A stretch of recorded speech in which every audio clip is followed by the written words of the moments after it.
இறை இயேசுவில் எனதருமை சகோதர சகோதரிகளே, இந்த 8வது அதிகாரமானது ஆயி நகரை கைப்பற்றக்கூடிய அந்த நிகழ்வை பற்றி நமக்கு எடுத்து வைக்கிறது. யாவே கடவுள் யோசுவாவிடம், யோசுவா அஞ்சாதே, கிளங்காதே, எழுந்திரு, உன்னுடன் எல்லா படை வீரர்களையும் கூட்டிக்கிட்டு நான் சொல்றது மாதிரி செய் என்று சொல்லி அவர் ஒரு ஆயத்த பணியை செய்கிறார். அதாவது கிட்டத்தட்ட 10,000 15,000 வீரர்களை நீ என்ன செய், முன்கூட்டியே அனுப்பி ஒரு பள்ளத்தாக்க உருவாக்கு, பதுங்கு குழி, அவர்கள் முன்னாடி போய் அங்கே ஒளிஞ்சிருக்கட்டும். பின்னாடி நீ மீதி படைகளை, ஆயிரக்கணக்கான மக்களை கூட்டிக்கிட்டு நீ மறுபடியும் ஆயி நகரை கைப்பற்றுவது போல முன்னாடி போ.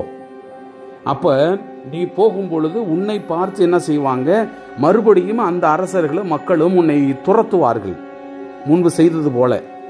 நீ அவர்கள் விரட்டும் பொழுது பின்னாடி ஓடுங்க. இவ்வாறு அவர்கள் பாளையம் பாதி நிலைக்கு ஓடும் வரை, ஓடி வரும் வரை நீங்கள் பின்னாடி ஓடிக்கிட்டே இருங்க. இதற்கு பின்பாக நீ உன்னுடைய ஈட்டியை அப்படியே தூக்கி காமி, பதுங்கியிருந்தவர்கள் எல்லாமே நகரத்துக்குள்ள நுழைஞ்சு அதை தீக்கிரையாக்கி அவர்களை கைப்பற்றிக் கொள்வாங்க. இதுதான் வலியுறுத்துகிறார். இவ்வாறே யோசுவா செய்கிறார். அவ்வாறு செய்யும் பொழுது இவங்க எல்லாம் மாட்டிக்கிறாங்க. கடைசியில் எல்லாத்தையும் தும்சம் பண்ணிட்டு அந்த நகரை எரிச்சிட்டு அவங்க எல்லாத்தையும் கிட்டத்தட்ட 12,000 to 15,000 பேர் அந்த இடத்துல இறந்துருக்கிறாங்க. கடைசியில் அவருடைய மன்னனை கூப்பிட்டு தூக்கில போடுறாரு. அதாவது பொழுது சாயும் வரை அவர் தூக்கில் தொங்கப்படுகிறான். பின்பு அவன் இறக்கப்பட்டு கல் குவியலால் நிரப்பி அவன் மூடப்படுகிறான். அது இன்னைக்கும் இருக்குங்கிறாங்க. இவ்வாறு கடைசியாக அந்த நகரமானது கைப்பற்றப்படுகிறது. அதன் பிற்பாக அந்த நகரத்துக்குள்ள ஆண்டவர் யோசுவா வழியாக அந்த திருச்சட்டத்தை வாசிக்கக்கூடிய ஒரு பலிபீடம் செய்கிறார்.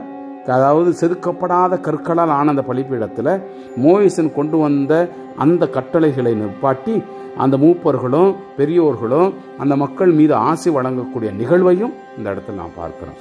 அன்புக்குரியவர்களே, கடவுளுடைய கை உண்மையானது மிகப்பெரிய வல்லமை உள்ளது என்பதை உணர்ந்த நாம் இந்த அதிகாரத்திற்கு செவிமடுப்போம். ஆண்டவர் யோசுவாவிடம், அஞ்சாதே, கலங்காதே, உன்னுடன் எல்லா போர் வீரர்களையும் சேர்த்துக்கொள், ஆயி நகரை நோக்கி புறப்பட்டுச் செல். இதோ ஆயின் மன்னனையும் அதன் மக்களையும் அவனது நகரையும் அவனது நாட்டையும் உன் கையில் ஒப்படைக்கிறேன். எரிக்கோவிற்கு அதன் மன்னனுக்கும் செய்தது போல ஆயிக்கும் அதன் மன்னனுக்கும் செய்வாய். கைப்பற்றப்பட்ட பொருட்களையும் கால்நடைகளையும் உங்களுக்கென வைத்துக் கொள்ளுங்கள். நகருக்கு பின்புறத்தில் ஒரு பதுங்கு கிடத்தை அமைப்பாய் என்றார். அவ்வாறு யோசுவாவும் எல்லா போர் வீரர்களும் ஆயி நகருக்கு புறப்பட தயாரானார்கள். யோசுவா 30,000 வலிமை வாய்ந்த போர் வீரர்களை தேர்ந்தெடுத்து அவர்களை இரவில் அனுப்பினார். அவர்களிடம், பாருங்கள், நீங்கள் அந்த நகருக்கு பின்புறம் பதுங்கியிருங்கள், நகரிலிருந்து மிகவும் தொலைவில் போய்விடாதீர்கள், அனைவரும் தயாராக இருங்கள்.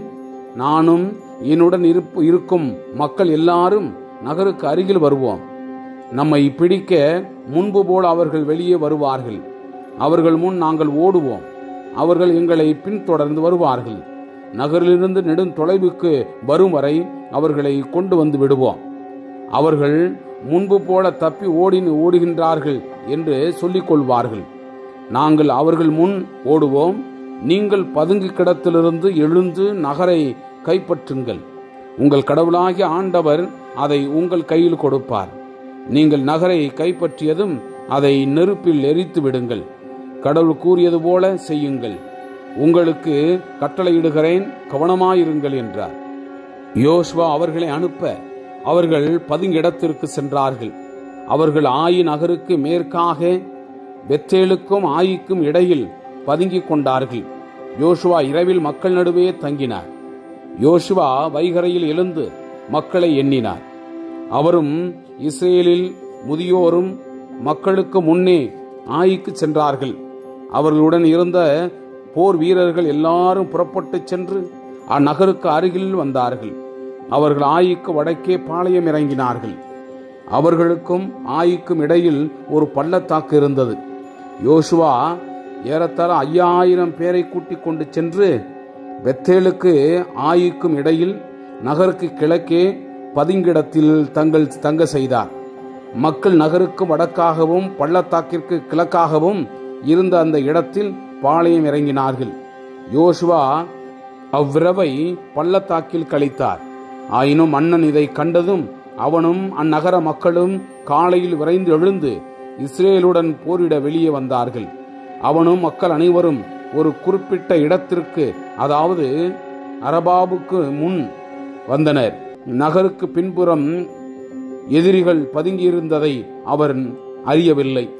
யோசுவாவும் எல்லா இஸ்ரேல் மக்களும் அவர்கள் முன் தோற்றவர்கள் போல் பாலை நிலம் நோக்கி ஓடினார்கள். நகரில் இருந்த மக்கள் எல்லாரும் ஒன்று கூடி அவர்களை துரத்தினர். அவர்கள் யோசுவாவின் பின் ஓட நகரிலிருந்து பிரிக்கப்பட்டார்கள். இஸ்ரேலை துரத்தி கொண்டு ஆயி, பெத்தேல் ஆகியவற்றிலிருந்து வெளியே வராதவன் எவனும் இல்லை. அனைவரும் நகரை திறந்து விட்டபடியே வெளியேறி இஸ்ரேலின் பின்னே ஓடினர். ஆண்டவர் யோசுவாவிடம், உன் கையில் உள்ள ஈட்டியை ஆயி நகரை நோக்கி ஓங்கு, ஏனெனில் நான் அதை உன் கையில் ஒப்படைப்பேன் என்றார். அவ்வாறே யோசுவா தம் கையில் இருந்த ஈட்டியை ஆயி நகரை நோக்கி ஓங்கினார். பதுங்கியிருந்தவர்கள் விரைவாக தங்கள் இடத்திலிருந்து எழுந்தார்கள்.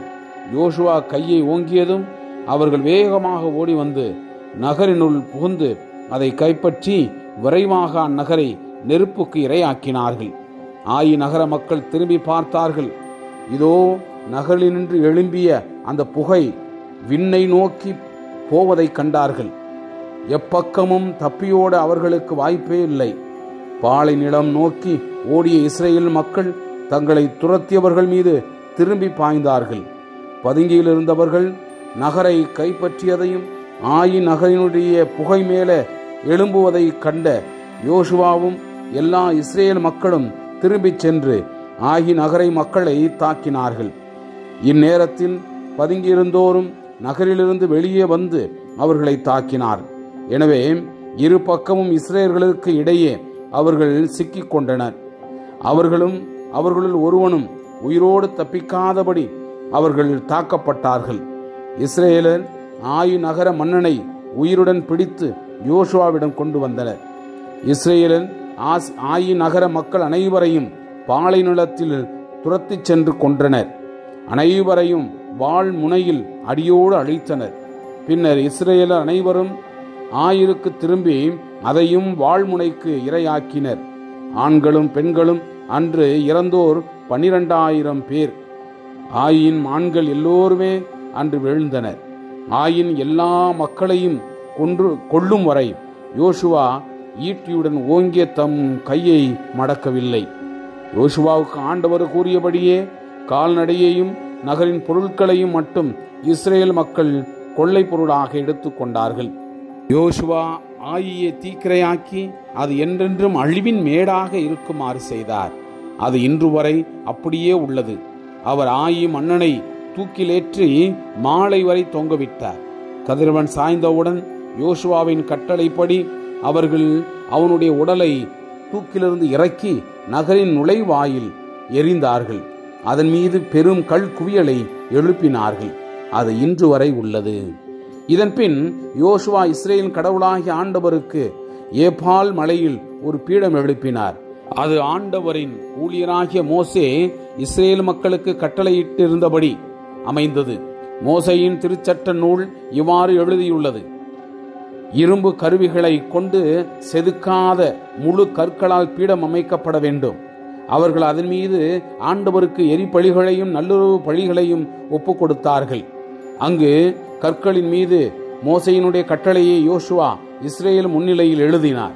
இஸ்ரேல் மக்களும் வெளிநாட்டவரும் முதியோர், அலுவலர், நடுவர் ஆகியோருடன் பேழைக்கு முன்னே இரு மருங்கிலும் நின்று கொண்டிருந்தார்கள்.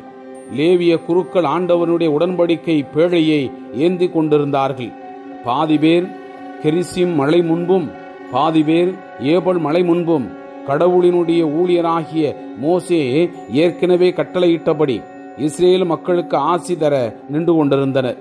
அதன் பின் திருச்சட்ட நூலில் எழுதியுள்ள அனைத்து ஒழுங்கின்படி ஆசிகளையும் சாபங்களையும் சட்டத்தின் எல்லா நியமங்களையும் அவர் வாசித்தார். மோசே கட்டளையிட்ட எல்லாவற்றினின்றும் இஸ்ரேல் சபை முன் யோசுவா வாசிக்காதது ஏதும் இல்லை. அப்போது பெண்கள், குழந்தைகள், அவர்களுடைய வாழ்ந்த அயலார் ஆகியோரும் உடனிருந்தார்கள். Praise the Lord. இயேசுவுக்கே புகழ். மரியே வாழ்க.